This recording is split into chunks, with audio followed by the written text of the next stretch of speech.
All right, boxers, you received my instructions in the dressing room. Obey my commands.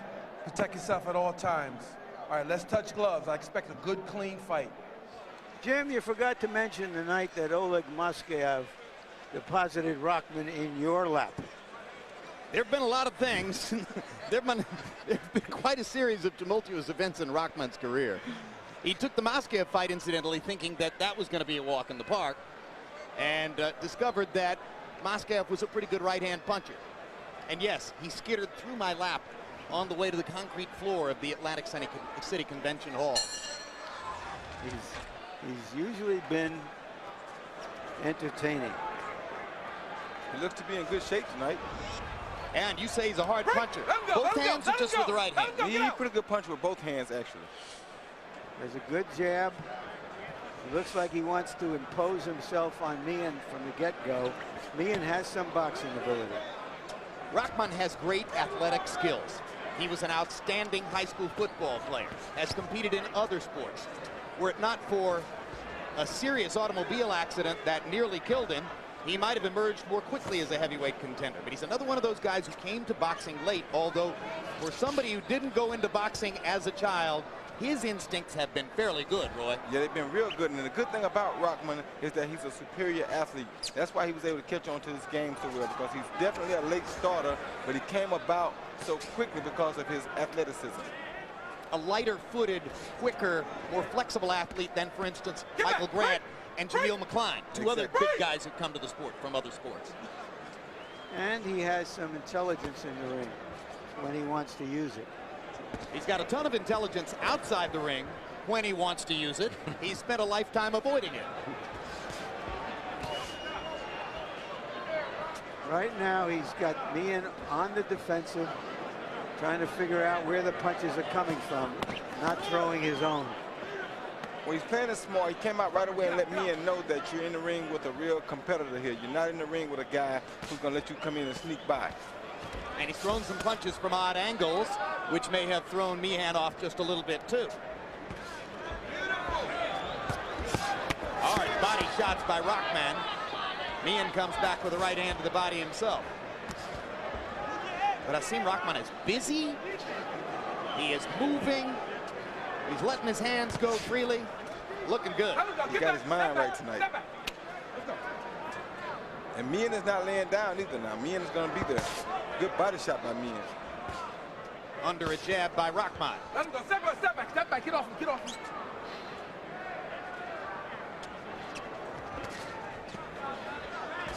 Hard right hand to the body by Rahman. It's Meehan's job now to get Rahman's attention with some kind of a punch to slow his charge. If he can't do it, it's going to be either a long night for him or a short night for him. Let him go.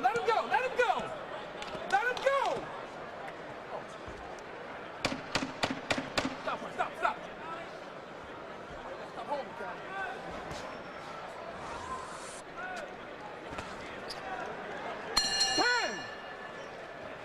Very good round for Rahman. Can he sustain it?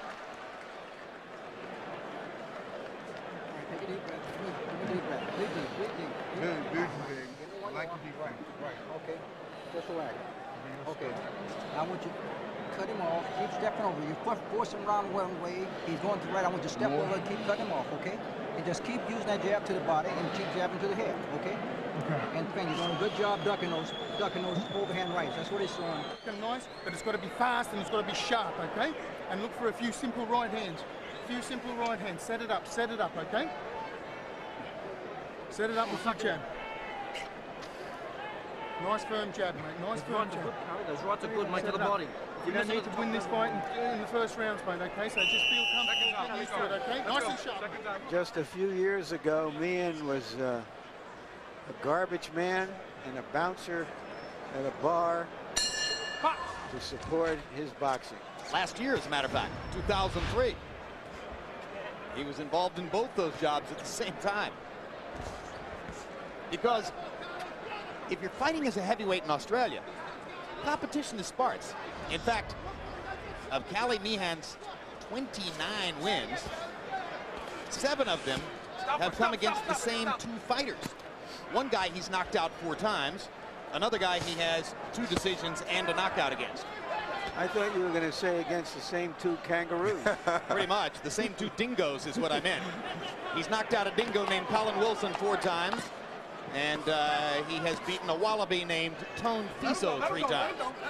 You know, there are some pretty good fighters over there in Australia, though. I know a guy by the name of Dennis Green, another guy by the name of Anthony Mundine, and of course y'all know Costa Yazoo. Costa Zoo with another sensational performance last week in knocking out Sharmba Mitchell in 3, and many ring experts, in fact a majority in the media poll, had picked Sharmba to win. Costa Zoo is a 140-pound fighter who hits like a heavyweight. Yes, he does. So Cali Meehan's corner asked for good firm jabs and some solid right hands, and what they've gotten instead is a bloody nose from Hasim Rahman's excellent jab and right hand. Well, he's landed a couple of clean punches, but they haven't made much of an impression on Rahman. Yeah, we talked about all of Rahman's tumultuous experiences. One of them was a shootout with hard-punching Corrie Sanders, in which both fighters flirted with knockouts for 5 or 6 rounds before Sanders ran out of gas and Rahman eventually finished him. But already it's clear that Meehan is nowhere near the kind of puncher Corrie Sanders is. Not almost. Let him go, stop. Let him go. Come on, Cali. And that fight, and by the way, Jim, was one of my favorite heavyweight fights in the last few years. Gunfight at the Atlantic City Corral. That's what it was. A straight shootout. Stop. Let him go. Pick him up. Come on. Let's go. What Rahman is doing here, though, is just trying to impose his will on Meehan. Oh, good shot. All right, stop. He obviously did his homework. He saw that by Brewster letting his man come at him, Meehan's better when he comes forward. That hurt him. The overhand right hurt him bad. It's wobbled Cali Meehan here, and he's got 30 seconds left in the 2nd round as he attacks him against the ropes. Hasim Rahman's just too quick. Way too quick for Cali Meehan. Too powerful.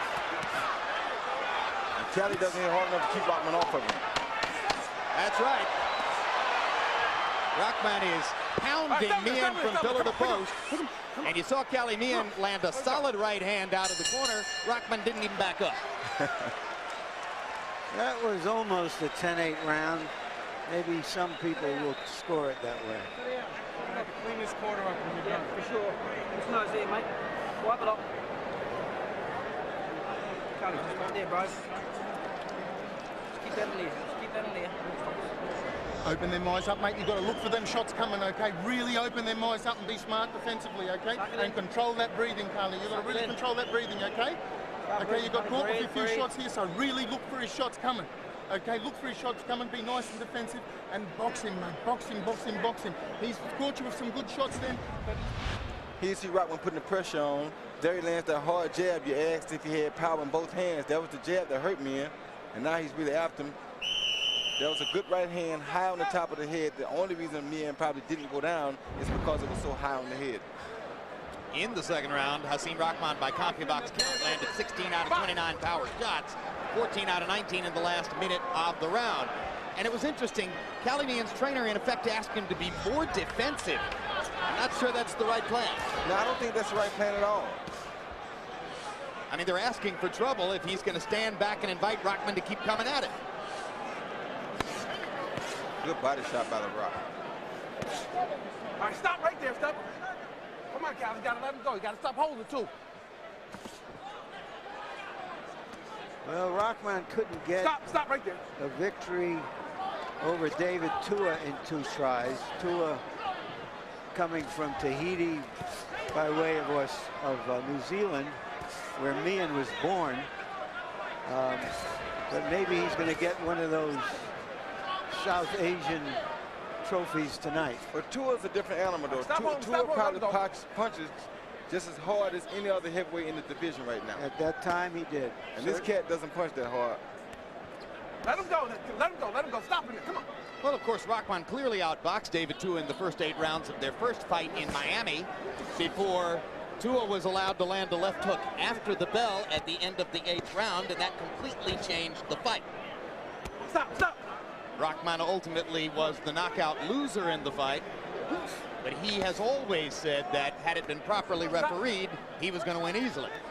Then when they fought in Philadelphia last year, Rahman showed up at an out-of-shape 270 pounds, looked as though he had given the fight away to Tua before they even started, and proceeded to outbox him so severely that most thought he deserved to win the fight.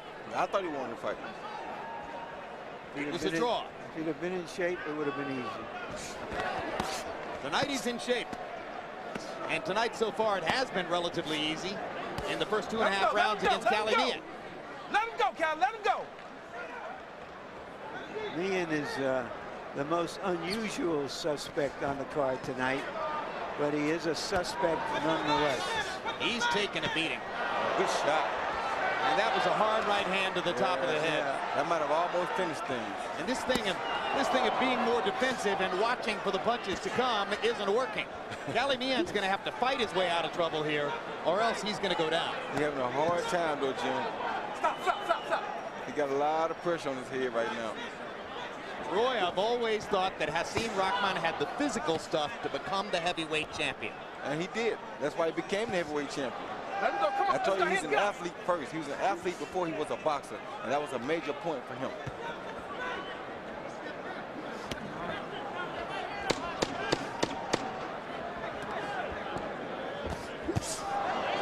That's another hard right hand. Stop. I'm impressed with his work ethic tonight.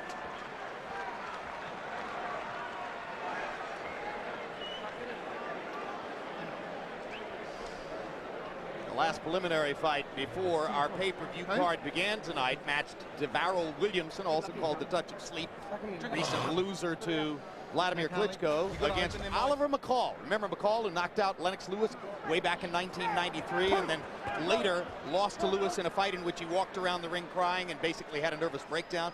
McCall, after a stint in prison, is out on parole, and he and Williamson fought a rough, physical, ugly, toe-to-toe fight in which Devarel Williamson, surprisingly to me, became the aggressor and chased Oliver McCall around the ring and ultimately wound up getting a unanimous decision in the fight.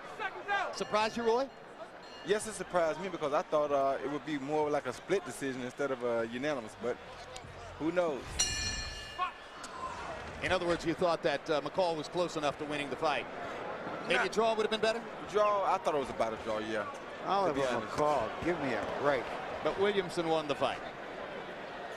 And here we are in the 4th round, so it's time to say, Harold, how have you scored the first 3? Okay, Jim. 3-0. 30-27, Hasim Rahman. Number one, about that 10-8 round. Larry, when a guy punches back, that generally eliminates the 10-8 round. In other words, if one guy's beating the other guy bad, you score a 10-8. But if the opponent starts to punch back, it becomes 10-9 again. Hasim Rahman landed that big right hand over the top. Meehan looks like he's gasping for air. And I got to tell you, Eddie Cotton's a very good referee, but he's got to stop yelling break, and he's got to pull these guys apart because they're going to lay at each other all night. He has to physically separate them. I agree with you. Many referees are reluctant to step between big men. Stop. That's one of the reasons that referee Randy Neiman is prized on the East Coast. Yeah, I know. I got him. The right that Rahman is landing to the body is a very good punch for Rahman. I agree with Harold. Meehan looks exhausted, Roy. If you keep taking that right body shot, you're going to see that he is exhausted, not looks.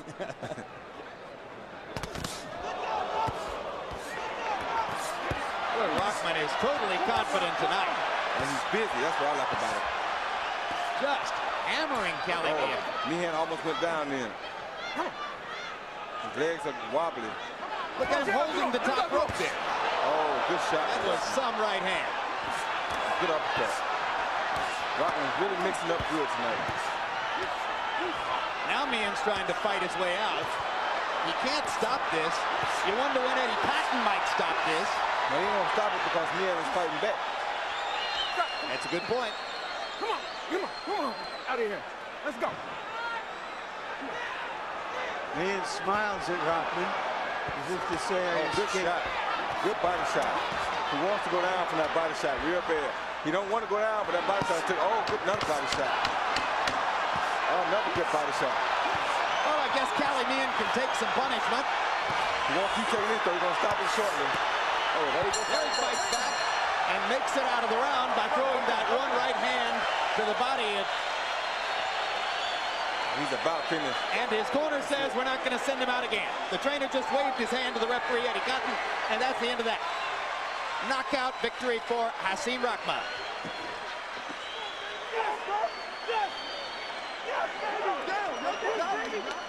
Meehan's trainer, Mark Jansen, stepped into the ring and waved his arm, saying, we're not going to go through that again. And I think that was a pretty good choice. I think that was a very wise choice. He was taking entirely too many power punches. He had been taking too many already, and it was just time to say enough is enough. It was dangerous. So Rahman closed the show, landing by CompuBox count 47 of 61 power punches in that round. In other words, he brutalized him.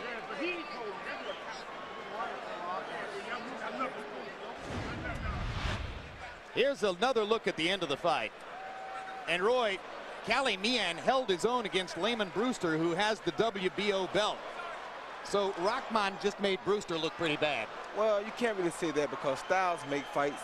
Although, on the other hand, Rahman was an aggressive fighter towards Meehan, who's a taller fighter, so you got to take him out of his element. Rahman didn't let him stay outside and do what he wanted to do. Whereas the other cat, Layman Brewster, stayed out and let him do what he wanted to do, let him use his reach, let him fight his style of fighting, and it made it tougher for Layman Brewster than it was for Rahman. Great stuff, Roy. Got to do your homework. Great stuff. And Rahman did it this time.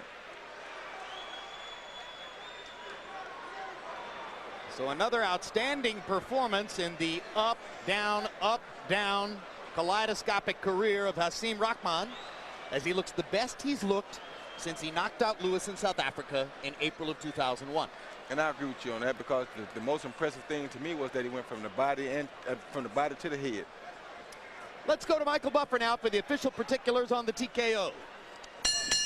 Ladies and gentlemen, here at Madison Square Garden, referee Eddie Cotton, acting on the request of Kelly Meehan's corner, calls a halt to this bout. The official time, it ends at the end of the fourth round with a TKO, the winner, and he is back. He's Hasim the Rocker Rahman.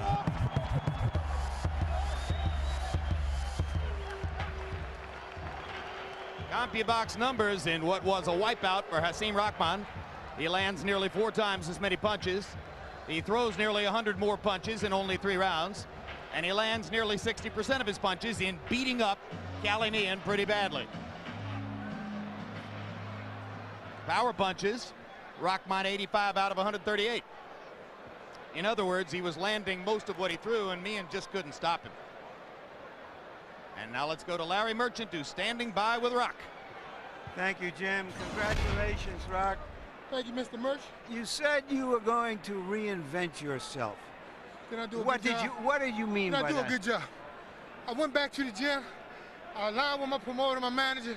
We set up a beautiful plan, take some low budget fights along the way to build our way back up so I can stay in the gym and train real hard and get focused on winning the heavyweight title. Right, I forgot that I wasn't the champ no more. But I'm on my way back. In the past, your problem has been you could fight 1 or 2 fights in a row and then you'd take it easy and not take it seriously. Have you reinvented yourself in that way? Larry, I'm ready to fight one of these champions on this card tonight. I'm ready. I stay right here. Let one of them come out. We can do it tonight. I'm ready. I'm focused. I'm full-time fighting. Who is your preference to fight next? Klitschko, Briggs, Golota, winner. It doesn't matter. Whoever make the most money to me, whoever will bring the most money to you. If it don't make dollars, it don't make sense. Thank you very much, Rock. That's it. Great fight. Sharif, we made it look easy, baby. All right, Don King, are you going to continue to promote Evander Holyfield, who says he still wants to fight? I don't know. I have to talk to Evander and find out what he wants to do.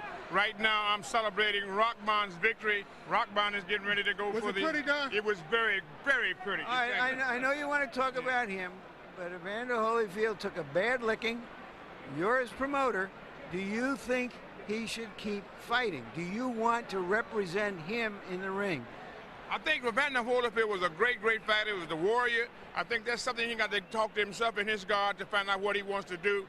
Right now, I want to take Rock and him and go to Dubai and see Sheikh Mohammed and put together some good shows for Are you Dubai. are you saying you will continue I'm not to... saying one way or the other. I think that's a decision for Evander to But make. if he decides to fight, you'll continue to promote him. Well, I think me and Evander have to have a talk, but I think it's Evander's decision. He makes the final decision, not me. I'm just a promoter. What is your preference for his next fight? His next fight, it's like he said, he'll take any one of them, any one of the champs tonight, or Vitali Klitschko. And that's what we're looking for. Vitali, the winner. It doesn't have to be Vitali, because Williams may beat Vitali. And if Danny Williams beats him, the winner of that fight. That's what we want. But would you prefer him that fight, or to fight the winner of the Bird fight tonight and the Ruiz fight tonight? I think the winner of the Danny Williams and Klitschko fight would be my preference, you know what I mean? And then we can do the tournament with all of them. Right now, that's the only one that's laying out. You know that ain't going to happen, Don, because the German promoters have told me that you would only have a fight with your titleist and Klitschko if you could get options on Klitschko. Absolutely not true. Categorically not true. Told Ross Greenberg it didn't happen. Told Mark Tappet it wouldn't happen. We don't want no option. We'll knock him out. So that's not a problem about that. All we want to do is to get in the ring and fight. Don't use no excuses about options, because that ain't what's happening. Right now, we want to go to South Florida. We got a big venue down there. We want to bring big-time boxing back to South Florida and to go to Dubai and to China. So we're on an excursion now. Thank you very much, Don.